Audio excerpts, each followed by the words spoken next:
സീമന്തരേഖയിൽ സിന്ദൂരം മംഗല്യത്താലിതൻ സൗഭാഗ്യം സ്വയംവരം സ്വയംവരം സ്വയംവരം സ്വയംവരം.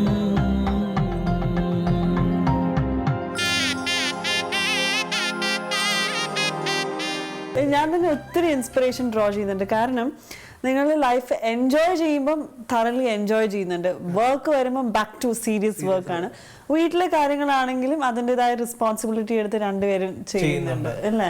ഇല്ല, ഞങ്ങളിപ്പം തീരുമാനിച്ചത് ഞങ്ങളിപ്പോൾ ഇപ്പൊ പാരന്റ്സ് തന്നെ ഞാനും വൈഫും ഇവിടെയും അമ്മയും സിസ്റ്ററും വേറെ ഫ്ലാറ്റിലുമാണ്. അപ്പം ഇതിപ്പോ കംപ്ലീറ്റ് നമ്മുടെ വീടാണ്. അപ്പം ഇവിടുത്തെ എക്സ്പെൻസ് ഞങ്ങൾ നോക്കണം, ഞങ്ങളുടെ കാര്യങ്ങൾ ഞങ്ങൾ നോക്കണം, അവരെ ഡിപ്പെൻഡ് ചെയ്യേണ്ട എന്നുള്ള രീതിയിലാണ് ഞങ്ങൾ പ്ലാൻ ചെയ്തേക്കുന്നത്.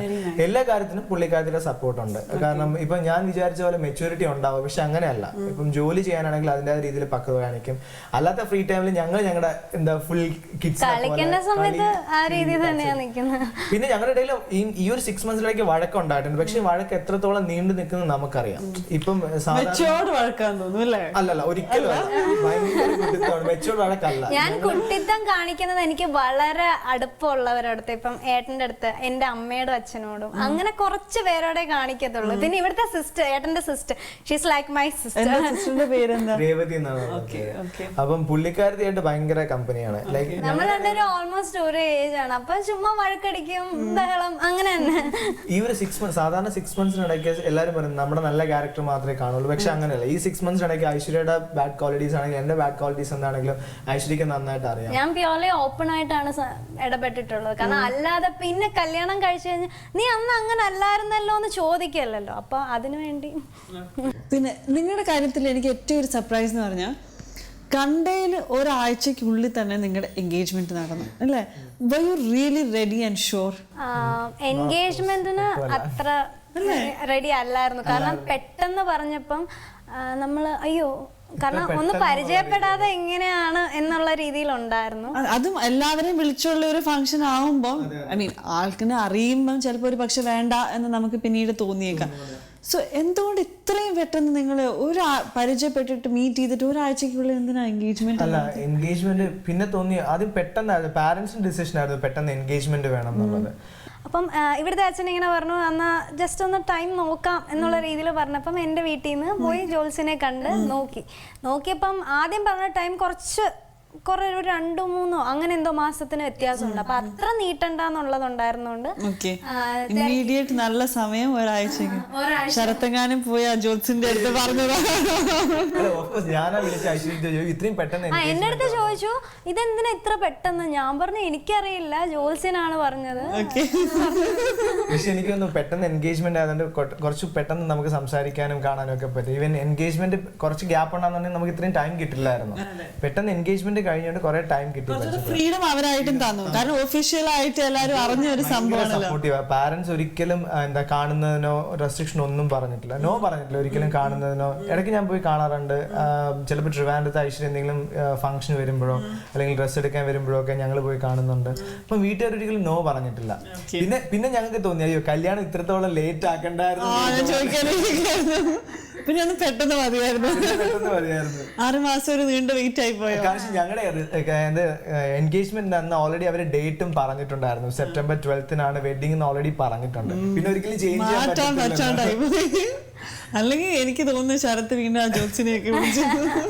ശരിക്കും പറഞ്ഞാ പിന്നെ തോന്നിയിരുന്നു ഇത്ര നീട്ടണ്ടെന്ന് തോന്നിയിരുന്നു. പക്ഷെ അത്ര നീട്ടുകൊണ്ട് നമുക്ക് കുറച്ചുകൂടെ അങ്ങോട്ടും ഇങ്ങോട്ടും അറിയാൻ പറ്റി, മനസ്സിലാക്കാൻ പറ്റി പല കാര്യങ്ങളും.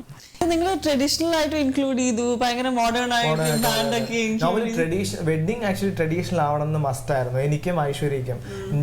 ഞങ്ങളുടെ ഒരു പ്ലാനിങ് 7 days ഇതുപോലെ വെഡിങ് വേണം അങ്ങനെയൊക്കെ ആയിരുന്നു ഞങ്ങളുടെ പ്ലാനിങ്ങില്.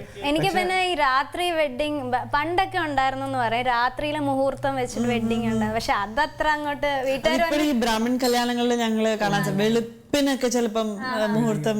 അതെ അതെ. പക്ഷെ ഞങ്ങളുടെ ആഗ്രഹം അത് തന്നെ ഇപ്പൊ നൈറ്റില്. പക്ഷെ ആ ഒരു സമയത്ത് ആളുകൾക്കൊക്കെ എത്തിച്ചേരാനായിട്ട് ബുദ്ധിമുട്ട്. അതുമല്ല കേരളത്തിലെ ആൾക്കാർ നൈറ്റ് വെഡിങ് എന്നുള്ളൊരു കോൺസെപ്റ്റ് ഇപ്പോഴാണ് കുറച്ചുകൂടെ അക്സെപ്റ്റ് ചെയ്ത് തുടങ്ങിയിട്ടുള്ളത്. അതെ അതെ. പണ്ട് പക്ഷെ നായർ വെഡിങ് എന്ന് പറഞ്ഞാൽ നൈറ്റ് ഉണ്ടായിരുന്നു, മുഹൂർത്തം സന്ധ്യയ്ക്ക് ശേഷം ഉണ്ടായിരുന്നു. പക്ഷെ ഞങ്ങൾക്ക് അങ്ങനെ ഒരു ആഗ്രഹം ഉണ്ടായിരുന്നു, നൈറ്റിൽ വേണം, ഒരു വെറൈറ്റി എന്തെങ്കിലും വേണമല്ലോ. പക്ഷെ അൺഫോർച്ചുനേറ്റ്ലി ഓണത്തിൻ്റെ ടൈമാണ്, പിന്നെ ഈ പറയുന്ന ബന്ധുക്കൾക്ക് ബുദ്ധിമുട്ടാണ്. അപ്പൊ അതുകൊണ്ട് പിന്നെ ആ ഒരു കോൺസെപ്റ്റ്. പക്ഷെ ഇതൊക്കെ കോമ്പൻസേറ്റ് ചെയ്യാനായിട്ട് നിങ്ങളുടെ തലേദിവസം ഒരു അടിച്ചു പൊളിച്ച ഒരു നല്ലൊരു ഫംഗ്ഷൻ ആയിരുന്നു അല്ലേ? അതിനെ കുറിച്ച് ഒന്ന് പറയാമോ? സംഗീതം ഉണ്ടായിരുന്നു, മെഹന്തി ഉണ്ടായിരുന്നു, മോർണിംഗ് നമുക്ക് ഹൽദി ഉണ്ടായിരുന്നു. ഹൽദി ജസ്റ്റ് മഞ്ഞളൊക്കെ തേച്ചു, അതിന് ഡ്രസ് ചെയ്ത് നല്ല ഡ്രസ് കോഡ്. എല്ലാരും യെല്ലോ പറഞ്ഞിരുന്നു. അപ്പൊ ആദ്യമൊക്കെ റിലേറ്റീവ്സിനൊക്കെ യെല്ലോ വേണോ എന്നൊരു ബുദ്ധിമുട്ടുണ്ടായിരുന്നു. പക്ഷെ എല്ലാരും ഒരുവിധം യെല്ലോ തന്നെ ഇട്ടിട്ട് വന്നു. അപ്പൊ ഡ്രസ് കോഡ് അന്ന് ഹൽദിക്ക് യെല്ലോ ആയിരുന്നു. പിന്നെ ഞാൻ വിചാരിച്ചു ഡ്രസ്സ് ഞാൻ അത്ര കാശ് ചെലവാക്കിയല്ല ചെയ്തത്, കാരണം മഞ്ഞളല്ലേ വീണ്. പിന്നെ അത് ഉപയോഗിക്കാൻ പറ്റത്തില്ല. ഞാൻ മെറ്റീരിയൽ എടുത്ത് ഞാൻ തന്നെ സ്റ്റിച്ച് ചെയ്യിപ്പിച്ചതാണ് ഡ്രസ്സ്. പക്ഷെ മാലയും ഒക്കെ യൂഷ്വലി ജ്വല്ലറി ഇടുന്നതെല്ലാം ഗോൾഡോ അല്ലെങ്കിൽ കളർ മാച്ചിങ്, ഇത് മാല ഫ്ലവേഴ്സ് വെച്ച് അല്ലേ? അതൊക്കെ ആരുടെ ഒരു ഐഡിയ ആയിരുന്നു? ഇതുപോലെ യെല്ലോ റോസസ് ആയിരുന്നു, അതൊരു നെറ്റിച്ചുട്ടിയും ഒരു റോസ് കമ്മൽ എനിക്ക് ഓർമ്മയില്ല, ഒരു സ്റ്റഡ്സ് പോലെ ആക്കിയിട്ടില്ലേ? അത് ഞാനിങ്ങനെ ഒരാളുടെ അടുത്ത് പറഞ്ഞ് ആള് പിന്നെ ഫ്ലവർ ഷോപ്പിൽ പറഞ്ഞ് ചെയ്യിപ്പിച്ച്. ഇങ്ങനെ ഐഡിയാസ് എവിടെ നിന്നാ കിട്ടിയത്? അത് ഫ്ലവേഴ്സിൻ്റെത് ഞാൻ എവിടെ കാണുമോ അങ്ങനെ എന്തോ ചെയ്തതാ. പിന്നെ പക്ഷെ അത് നല്ല രസമുണ്ടായിരുന്നു അതിന്റെ ഫോട്ടോസ് ഒക്കെ കണ്ടിട്ടുണ്ട്. കാരണം യൂഷ്വലി ഞാൻ കണ്ടിട്ടുള്ള ജസ്റ്റ് ഫ്ലവേഴ്സ് മാത്രമാണ്. ഇത് നമ്മൾ അതിന്റെ ഇടയ്ക്ക് പേൾസ് പോലെ ചെയ്തിട്ടുണ്ട്. ഡ്രസ്സ് സിമ്പിൾ ആക്കിയെങ്കിലും മറ്റു രീതിയിൽ അത് ഡിഫറെന്റ് ആക്കി. അത് രാവിലത്തെ ഫംഗ്ഷൻ.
മെഹന്തി ഫംഗ്ഷൻ ഉണ്ടായിരുന്നു. പിന്നെ ചെക്കൻ അന്ന് ഈവനിങ് വന്നു. അപ്പൊ പലരും എന്നോട് ചോദിക്കുന്നുണ്ടായിരുന്നു ഈവനിങ് എന്താ. അപ്പൊ ഞാൻ മെഹന്തി ഫംഗ്ഷൻ. പിന്നെ ഒരു സസ്പെൻസ് ഉണ്ട്, പോയി കഴിഞ്ഞാൽ ആർക്കും കാണാൻ പറ്റൂല എന്ന് പറഞ്ഞു. കാരണം ഞങ്ങളുടെ ഡാൻസ് ഉണ്ടായിരുന്നു, കസിൻസിന്റെ ഡാൻസ് ഉണ്ടായിരുന്നു, പിന്നെ ഇവന്റുകാരുടെ പ്രോഗ്രാംസ് ഉണ്ടായിരുന്നു, അങ്ങനെ കുറച്ചുണ്ടായിരുന്നു. അപ്പം എല്ലാവർക്കും ഇങ്ങനെ സസ്പെൻസ് ഉണ്ടെന്ന് പറഞ്ഞുകൊണ്ട് എല്ലാരും ഇരുന്നു കാണാനായിട്ട്. അപ്പൊ അവിടെ എത്തി, വീട്ടിലെത്തി. ഞാൻ എത്തിയപ്പം 6:45 അങ്ങനെ ആയി. ആ സമയമായി, സന്ധ്യയായി എത്തിയപ്പോൾ. അപ്പം വന്നു കഴിഞ്ഞാൽ ഈ ഫയർ വർക്ക്സ് ഞങ്ങൾ ഓൾറെഡി പറഞ്ഞിട്ടുണ്ട്, ഇവന്റെ അടുത്ത് പറഞ്ഞിട്ടുണ്ടായിരുന്നു ഇങ്ങനെയൊക്കെ വേണം. പക്ഷെ പുറത്ത് ആരും ഡിസ്ക്ലോസ് ചെയ്തിട്ടില്ല. ഈവൻ അച്ഛന് കൊടുക്കുന്ന സർപ്രൈസ് പോലും പ്ലാനിങ് ആയിരുന്നു. പിന്നെ അവിടെ ചെന്നിട്ടാണ് ഇവന്റെ അടുത്ത് പറയുന്നത് ഇങ്ങനെ ഒരു സർപ്രൈസ് ഗിഫ്റ്റ് ഉണ്ട്, ബർത്ത്ഡേ ആണ്, കേക്ക് കട്ടിങ് ഉണ്ടെന്നൊക്കെ അപ്പഴാണ് പറയുന്നത്. സോ അതും കൂടി വന്നപ്പം ഫംഗ്ഷൻ വാസ് ലൈക്ക് ഒരു ഹ്യൂജ് സെലിബ്രേഷൻ ആയി മാറി. അച്ഛന് സർപ്രൈസ് ആയിരുന്നല്ലോ, എന്ത് ഫീൽ ചെയ്തു അച്ഛൻ ഇതൊക്കെ കഴിഞ്ഞിട്ട്? അച്ഛന് ആദ്യം എന്താണ് നടക്കുന്നതെന്ന് അറിയാത്ത രീതിയിൽ നിന്നു. നിങ്ങളുടെ ഒരു ഫംഗ്ഷൻ ആണെന്ന് വിചാരിച്ചു, അതിന്റെ ഇടയ്ക്ക് ബർത്ത്ഡേ കേക്ക് ഒക്കെ അങ്ങനെ കേക്ക് കൊണ്ടുവന്ന് കട്ട് ചെയ്തൊക്കെ കഴിഞ്ഞപ്പോഴത്തേക്ക് യൂഷ്വലി അച്ഛൻ അങ്ങനെ ഈ ഉമ്മ വയ്ക്കുക അങ്ങനെ പരിപാടികളൊന്നും ഇല്ല, ടച്ചിങ് അങ്ങനെ ഇല്ല. പക്ഷെ ഞാൻ നോക്കിയപ്പോ അച്ഛൻ ഏട്ടനെ വന്ന് കെട്ടിപ്പിടിച്ച് ഉമ്മയൊക്കെ കൊണ്ടുവന്നു. കാരണം അത്ര ഹാപ്പി ആയിട്ടാണ് അത് ചെയ്യുന്നത്, അല്ലെങ്കിൽ അത് ചെയ്യൂല. ഈ ശരത്ത് വന്നത് മാത്രമല്ല അതൊരു സസ്പെൻസ്, നിങ്ങൾ രണ്ടുപേരും കൂടെ ഒരു തകർത്തൊരു ഡാൻസ് ഒക്കെ കളിച്ചു അല്ലേ? നേരത്തെ തീർച്ചയായിട്ടും പ്രിപ്പയർ ചെയ്തിട്ടുണ്ട്. സോ അതിനെ കുറിച്ച് ഒന്ന് പറയൂ. നമുക്ക് എന്താ ഒരു ദിവസം പ്രാക്ടീസ്, അതും ഈ ഇവന്റുകാർ പറഞ്ഞിട്ടാണ്. അപ്പം നമ്മൾ പറഞ്ഞു നമുക്കൊന്ന് ഡാൻസ് ചെയ്താൽ നന്നായിരിക്കും എന്ന് പറഞ്ഞിട്ടാണ് അവരോട് പറഞ്ഞത്. അങ്ങനെ നമുക്ക് കൊറിയോഗ്രാഫർ ഉണ്ടായിരുന്നു, സിബിൻ എന്ന് പറഞ്ഞിട്ട്. അപ്പം പുള്ളി ഞങ്ങളെ ഒരു സൺഡേ വന്നിട്ട് പഠിപ്പിച്ചു. ഞങ്ങളിവിടെ വെഞ്ഞാറമൂടാണ് ക്ലാസ് ഉണ്ടായിരുന്നത്. അപ്പോൾ അവിടെ വന്ന് ഞങ്ങൾ പഠിച്ചിട്ട് പിന്നെ നമ്മൾ തന്നെ പ്രാക്ടീസ് ചെയ്യുമായിരുന്നു. പിന്നെ ഒരു ദിവസം വീട്ടിലോട്ട് വന്ന ആള് കസിൻസിനെ പഠിപ്പിക്കാൻ വേണ്ടി. കൊച്ചു പിള്ളേരുണ്ടായിരുന്നു, കസിൻസ് എല്ലാം. ആദ്യം വിളിച്ചപ്പോൾ എല്ലാവർക്കും അയ്യോ എങ്ങനെ കളിക്കുന്ന അങ്ങനെ നാണക്കേടൊക്കെ ആയിരുന്നു. പക്ഷെ പിന്നെ ആയപ്പോൾ എല്ലാവരും ഭയങ്കര എനർജറ്റിക് ആയിട്ട് എല്ലാത്തിനും നിന്ന് പിള്ളേരെല്ലാവരും.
ശരത്ത് നല്ലോണം ഡാൻസ് ചെയ്യുന്നുണ്ടായിരുന്നു കേട്ടോ. ഡാൻസ് ഒക്കെ പഠിച്ചിട്ടുണ്ടോ? ഇല്ല, ഞാൻ കുറച്ചൊക്കെ പഠിച്ചിട്ടുണ്ട്.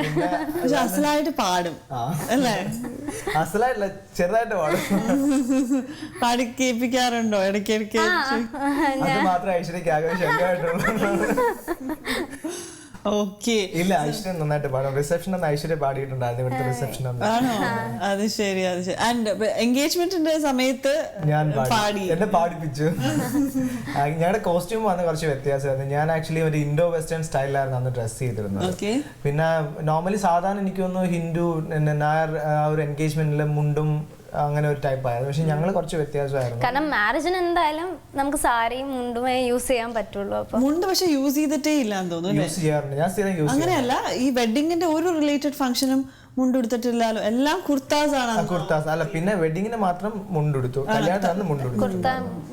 കുർത്തയും മുണ്ടുമായിരുന്നു കൊടുത്തത്. മുണ്ട് സാധാരണ എനിക്കൊന്ന് എല്ലാവരും സിൽക്ക് ഉടുക്കുന്നത്. ഞാൻ ആക്ച്വലി ടിഷ്യൂന്റെ ആണ്. ഇപ്പൊ ടിഷ്യൂ കുറച്ച് ട്രെൻഡായിട്ട് വരുന്നുണ്ട്. അപ്പം ഞാൻ ഉടുത്തതും ടിഷ്യൂ ആണ്. ഐശ്വര്യക്ക് കൊടുത്ത കസവും ആക്ച്വലി ടിഷ്യൂ ആയിരുന്നു. ഓക്കെ, അതിനെ കുറിച്ചൊന്ന് പറയാം. ഇപ്പൊ ഈ പറഞ്ഞ പോലെ വെഡിങ്, നമ്മുടെ ഷോ വെഡിങ് ബേസ്ഡ് ആയതുകൊണ്ട് പുതിയ പുതിയ ട്രെൻഡ്സ് അറിയാൻ എല്ലാവർക്കും ആഗ്രഹമുണ്ട്. സോ എവിടെ നിന്നാണ് ഈ ഒരു, എങ്ങനെയാ ഇങ്ങനെ ഒരു ടിഷ്യൂ? അത് നിങ്ങൾ കടയിൽ പോയപ്പോ കണ്ട ഒരു പുതിയ സാധനം? ആക്ച്വലി ഞാൻ മുന്നേ വെഡിങ്സിന് ഏതോ ഒരു വെഡിങ്ങിനെ കണ്ടതാണ്. ആക്ച്വലി ഒരു ഗ്രൂം ആക്ച്വലി പുള്ളിക്കാരൻ്റെ ഡ്രസ്സിങ് കൊള്ളാം, പക്ഷെ ഞാൻ കൂടുതൽ ശ്രദ്ധിച്ച മുണ്ടിലായിരുന്നു. കുറച്ച് ഷൈനിങ് ആണ് ആക്ച്വലി, ഗോൾഡൻ എന്താ നമ്മള് കുറച്ച് സ്പ്രിങ്കിൾ ചെയ്ത പോലെ ഇരിക്കും ഇങ്ങനെ.